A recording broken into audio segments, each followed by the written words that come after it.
Bom, esse experimento é muito similar ao primeiro experimento que foi analisado sobre representação geométrica de sinais, a simulação Signal Space. Então, basicamente, o que ele tem? Um gerador de um sinal quaternário bidimensional. Se a gente executar, a gente vai ver aqui 4 vetores sinais, 4 pontos, 4 símbolos na constelação, e essa constelação é uma constelação bidimensional. Esse sinal ele é transmitido na forma complexa, da mesma forma que o experimento anterior, ou seja, eu tenho uma parte real transmitindo uma parcela do sinal em banda base e uma parte imaginária transmitindo a outra parte do sinal em banda base.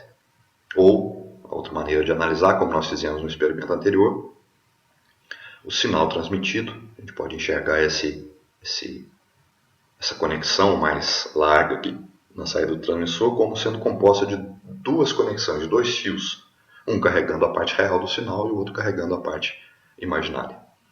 Ok? Bom, a saída desse sinal, ou melhor, a saída desse transmissor é corrompida com o ruído branco.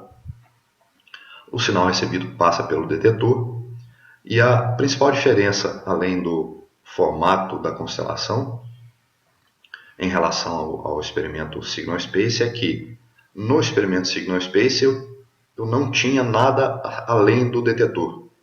Agora, esse bloco de decodificação foi adicionado e ele foi construído segundo a teoria. O que mais que a gente tem aqui? Um medidor de potência do sinal transmitido, potência vezes a duração do símbolo é a energia média por símbolo, e um plot aqui de densidade espectral de potência. Então, se a gente olhar a densidade espectral de potência do sinal transmitido, percebam que de fato ela está em torno da frequência zero, portanto trata-se de fato de um sinal em banda base. Ok? Bom, vamos olhar aqui dentro do transmissor. Dentro do transmissor, o que a gente tem?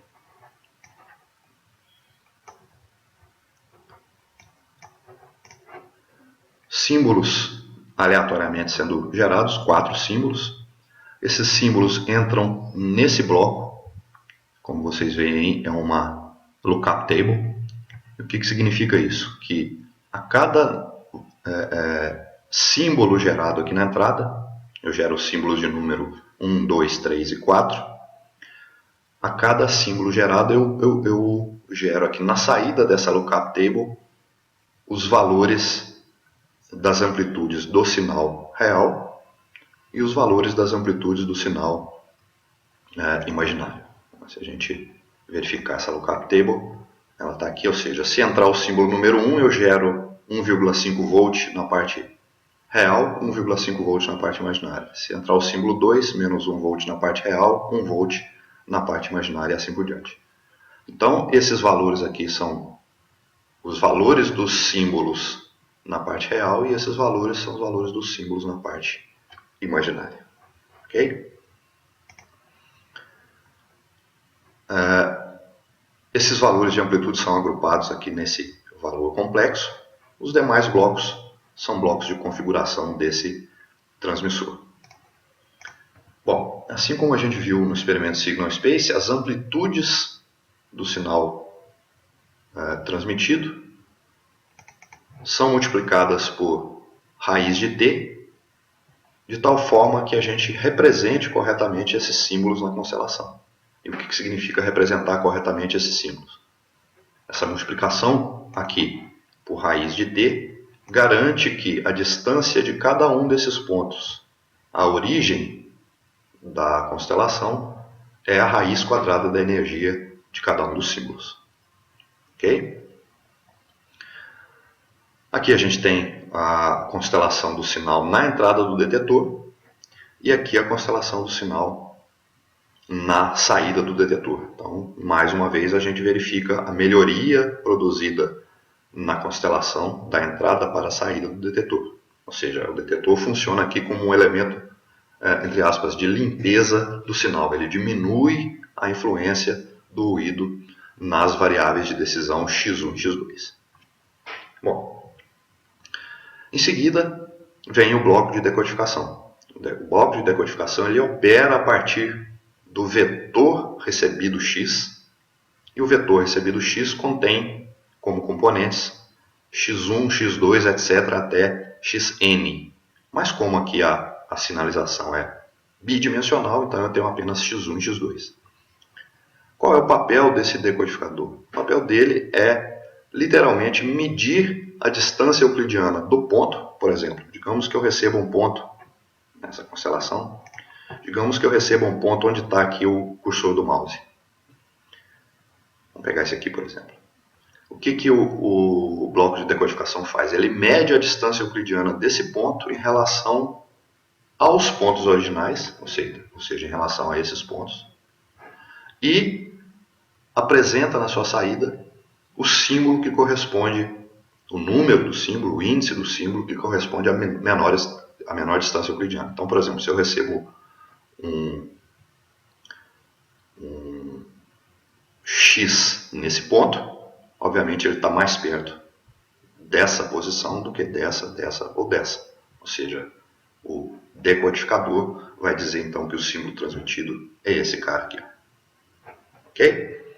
E como que esse decodificador foi construído? Exatamente como prevê a teoria. Vamos recordar lá na teoria que o receptor generalizado ele contém, após o detetor, então esse aqui é o bloco correspondente ao detetor, no nosso caso eu tenho apenas duas dimensões, então eu tenho dois correlatores. Vamos verificar lá no detetor. Está aqui um correlator, outro correlator. Um correlator para a parte real, um correlator para a parte imaginária. Esse correlator faz a correlação do sinal recebido em cada uma dessas partes, real e imaginária, com réplicas do formato de pulso de transmissão. Ora, o formato de pulso de transmissão, nesse exemplo, assim como no experimento anterior, é um formato de pulso retangular. Então, réplicas desses pulsos retangulares formam uma constante, que pode, em princípio, ser de qualquer valor, mas aqui esse valor de raiz de 1 sobre t foi colocado de tal forma que a energia dessas réplicas desses pulsos seja unitária. Esse cálculo de energia está sendo feito aqui, ou seja, eu meço a sequência de réplicas de pulso de transmissão, multiplico por t, e aí eu tenho a energia que é unitária. Okay? Por que a gente faz isso? Para casar com a teoria, ou seja, na teoria a gente prevê que a correlação é feita do sinal recebido com funções base de energia unitária. Então nós estamos garantindo aqui a energia unitária. Okay? No decodificador, então, a gente tem produto interno do vetor x por cada um dos vetores sinais. Então vamos lá identificar isso no circuito. Então aqui eu tenho x, que é composto de x1 e x2. Então, essas variáveis x1 e x2 estão presentes aqui, aqui, aqui, aqui. Então eu tenho esse bloco que faz o produto interno de x com o símbolo 1, as coordenadas do símbolo 1, o x com as coordenadas do símbolo 2, x com as coordenadas do símbolo 3 e com as coordenadas do símbolo 4. Então esses são os produtos internos. Logo em seguida eu subtraio o resultado, ou os resultados dos produtos internos, de metade da energia de cada um dos símbolos. Então aqui eu tenho o cálculo da energia de cada um dos símbolos. Como é que eu calculo essa energia? Aqui eu tenho SI1, nesse exemplo específico eu estou analisando o símbolo 1, então eu tenho S11 aqui, e aqui S12. S11 vezes S11 mais S12 vezes S12 é o produto interno entre o vetor sinal S1 e ele próprio. E a gente sabe que o produto interno de um vetor sinal e ele próprio é a energia do correspondente símbolo. Então aqui eu multiplico por meio. Então estou subtraindo de metade da energia do símbolo 1 aqui, subtraindo de metade da energia do símbolo 2 e assim por diante. Em seguida eu tenho a decisão pelo maior valor e o símbolo é em seguida convertido para os bits que ele representa.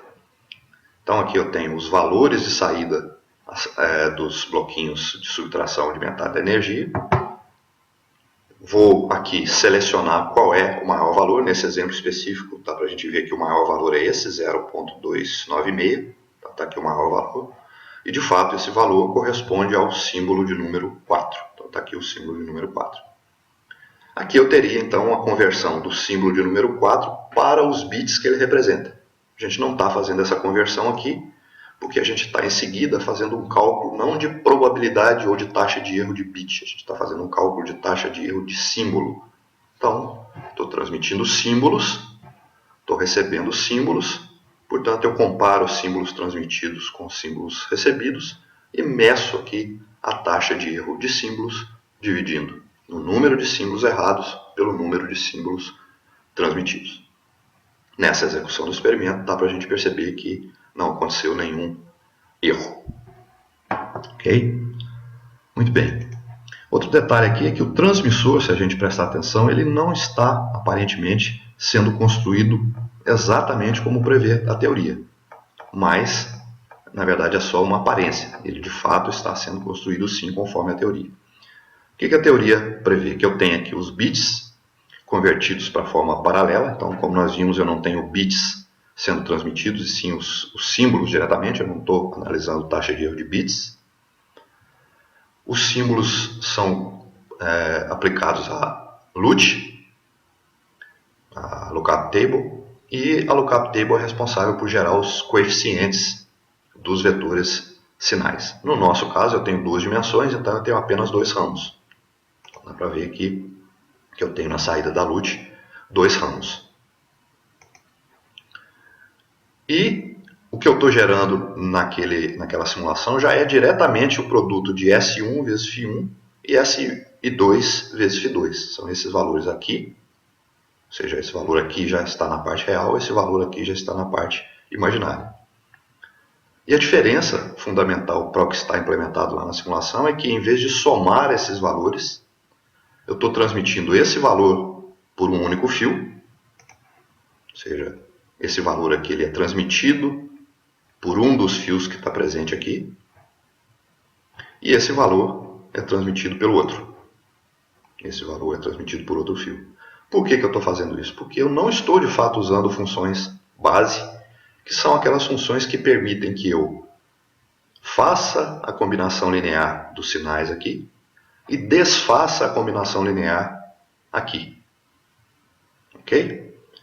Vamos ver como é que essa possibilidade de realizar a combinação linear e desfazer a combinação linear funciona no próximo vídeo.